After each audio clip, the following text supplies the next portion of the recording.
A mai rohanó világban az idő talán az egyik legfontosabb tényező az emberek életében. A konténerek emiatt egyébként egyre népszerűbbé válnak különböző felhasználási területeken, de hogy mik is ezek pontosan, ennek most utána járunk.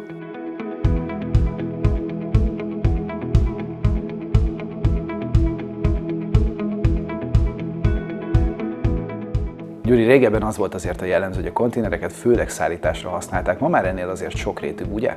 Egy konténer rendkívül sokoldalú. Az építőipartól kezdve a kereskedelmi felhasználáson át számos területen alkalmazható. Kialakítható belőlük ideiglenes vagy állandó iroda egy építkezésen vagy egy fesztiválon, de ott vannak a raktárkonténerek is, amik kiválóan alkalmasak lehetnek tárolásra, raktározásra. Az így elkészült épületek, illetve funkcionális tárolók mennyire tudnak mobilak maradni?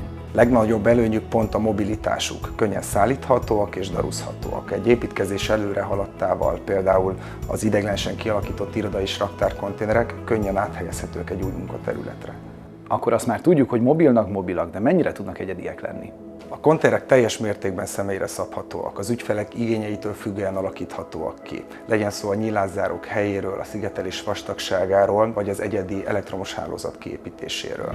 Nagyon jó, Gyuri, hogy említetted a sokrétű felhasználhatóságát, de ezeken a különböző területeken más-más az elvárás a minőséget tekintve? A minőség egyáltalán nem az adott felhasználási területtől függ. A konténereknek meg kell felelniük szigorú tűzvédelmi előírásoknak, stabilitási és strukturális követelményeknek, hiszen egyes konténerek egymásra is halmozhatóak, azaz emeletes egység is kialakítható belőlük. Bennem az a gondolat fogalmazódott meg, hogy a mobilitásukat kihasználva, abban az esetben, ha valakinek csak időszakosan kell egy konténer, mit tud ilyenkor tenni? Igen, sőt a bérlés az egyik legnépszerűbb opció. Rendkívül költséghatékony és rugalmas megoldás. Az ügyfeleknek nem kell beruházniuk saját konténerekre, hanem időszakosan használhatják azt. A legnépszerűbb és leggyakrabban bérelt típusok az irodai és szaniter konténerek építkezésekre, fesztiválokra, az őrkonténerek a vagyonvédelem céljából és a raktárkonténerek természetesen, ugye, melyeket tárolásra, raktározásra használnak. Én korábban nézegettem a konténerházakat. Nem tudom, hogy az neked ismerős, amikor így egymásra építenek és csodákat hoznak létre belőle. Ez egy külön fajta konténer, vagy esetleg ezekből a konténerekből épül az is? A használt konténerek kiváló alapanyagként szolgálhatnak alternatív építészeti megoldásokhoz. Én is tapasztalom azt, hogy hazánkban egyre népszerűbbek a konténerházak, de kialakítható belőlük például kávézók, üzletek és műhelyek is. Tegyük fel, hogy adott egy konténer. Mondjuk én azt már használom mondjuk tárolásra, viszont hogyha kitalálok még magamnak valamit, mennyire alakítható át később? A konténerek egyik legnagyobb előnye a sokoldalú alakíthatóság.